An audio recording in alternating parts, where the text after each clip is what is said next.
2026 বিশ্বকাপ বাছাই পর্বের ম্যাচে উরুগুয়ের বিপক্ষে খেলতে নেমে চোটে পড়েছিলেন নেইমার জুনিয়র।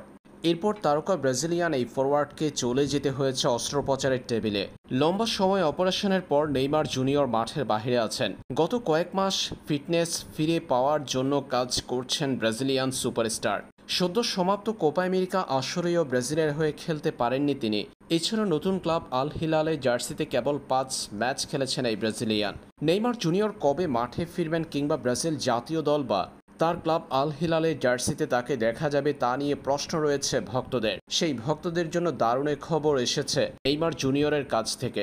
আল হিলালের ট্রেনিং ক্যাম্পে দেখা গেছে নেইমারকে পুরো দমে অনুশীলন শুরু করছেন। ব্রাজিলিয়ান সুপারস্টারকে দেখা যেতে পারে সৌদি প্রো লিগের নতুন মৌসুমের শুরুর অংশ থেকে। আগস্টের 22 তারিখ থেকে শুরু হচ্ছে সৌদি প্রো লিগের নতুন মৌসুমের যাত্রা।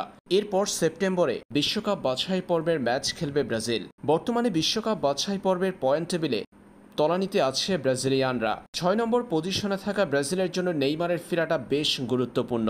এমন সময়ে দেখা গেল নেইমার জুনিয়রকে পুরো দমে অনুশীলন করতে। ব্রাজিলিয়ান বিভিন্ন গণমাধ্যমের পাশাপাশি সৌদি প্রো লিগের খোঁজখবর রাখা বিভিন্ন সাংবাদিকের তথ্যের উপর জানা যায় নেইমার জুনিয়র পুরো দমে অনুশীলন করছেন আল হিলালের ট্রেনিং ক্যাম্পে। ব্রাজিলিয়ান তারকা সৌদি প্রো লিগের প্রথম ম্যাচ থেকেই খেলতে পারবেন আল হিলালের জার্সিতে। এছাড়া বিশ্বকাপ বাছাই পর্বে সেপ্টেম্বরে ব্রাজিলের যে ম্যাচগুলো রয়েছে সেগুলোতেও দেখা যাবে নেইমারকে। নিজের ইনস্টাগ্রাম সহ সামাজিক যোগাযোগ মাধ্যমের বিভিন্ন প্রোফাইলে নেইমার তার অনুশীলনের ছবি পোস্ট করছে। সেই সমস্ত ছবি ও ভিডিওতে দেখা যাচ্ছে নেইমারের সেরে ওঠার প্রক্রিয়া।